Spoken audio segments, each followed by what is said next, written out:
भारत इस साल आजादी की 77वीं वर्षगांठ मना रहा है। इस खास मौके पर देश अमृत महोत्सव के जश्न के लिए तैयारियों में जुटा हुआ है।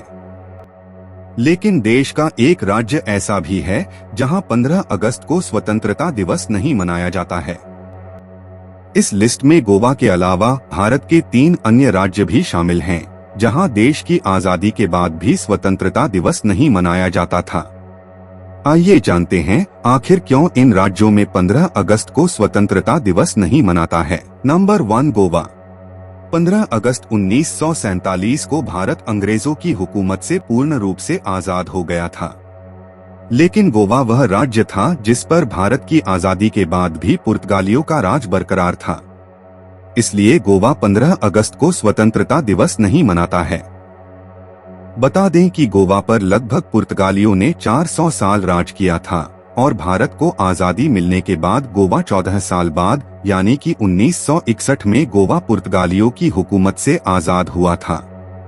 बता दें कि साल 1510 में अल्फांसो दे अल्बुकर्क के नेतृत्व में पुर्तगालियों ने गोवा पर हमला बोला था, जिसके बाद से ही गोवा पुर्तगालियों के कब्जे में आ गया था। इसके अलावा भारत सरकार ने कई बार गोवा को पुर्तगालियों से मुक्त कराने का प्रयास भी किया, लेकिन पुर्तगालियों ने गोवा छोड़ने से मना कर दिया।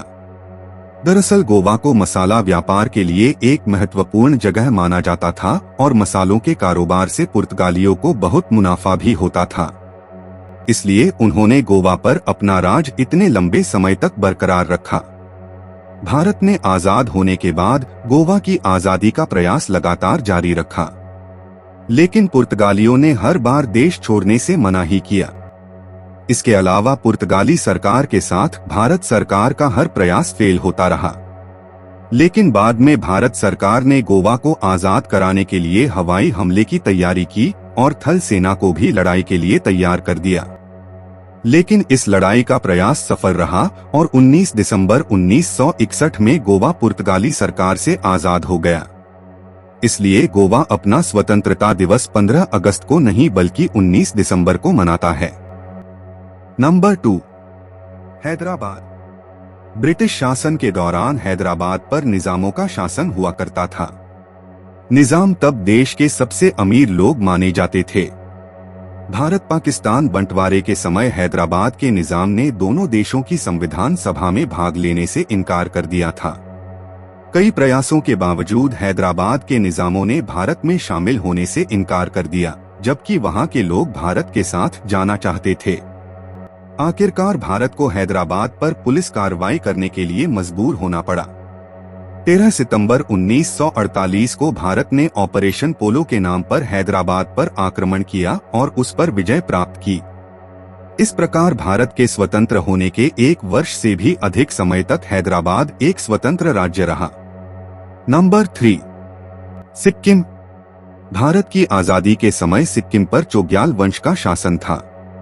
सिक्किम तब भारत का संरक्षित राज्य हुआ करता था, मतलब भारत इसकी सुरक्षा की जिम्मेदारी लेता था।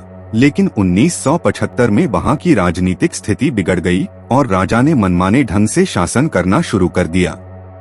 इसके जवाब में वहां के प्रधानमंत्री के आह्वान पर भारतीय सेना ने अप्रैल 1975 में राजा की सेना को बंधक बना लिया। इसके बाद एक जनमत संग्रह हुआ, जिसमें अधिकांश लोगों ने राजशाही को खत्म करने और भारत के साथ एकजुट होने के लिए मतदान किया। आखिरकार सिक्किम 16 मई 1975 को भारत का हिस्सा बन गया। नंबर 4, भोपाल। ब्रिटिश काल से पहले से ही भोपाल में भी राजतंत्र था। भारत की आजादी के समय नवाब हमीदुल्लाह खान भोपाल के नवाब हुआ करते थे। जब देश आजाद हो रहा था तब नवाब हमीदुल्लाह खान को मजबूरन भोपाल के विलय के साधन पर हस्ताक्षर करने पड़े थे। इसके बाद वो पाकिस्तान चले गए। हालांकि हमीदुल्लाह खान की मोहम्मद अली जिन्ना से निकटता और चेंबर ऑफ में उनके प्रभाव के कारण आखिरकार 1 मई 1949 को भोपाल भारत का हिस्सा बन गया। भोपाल ने भी करीब 2 साल तक स्वतंत्रता दिवस नहीं मनाया।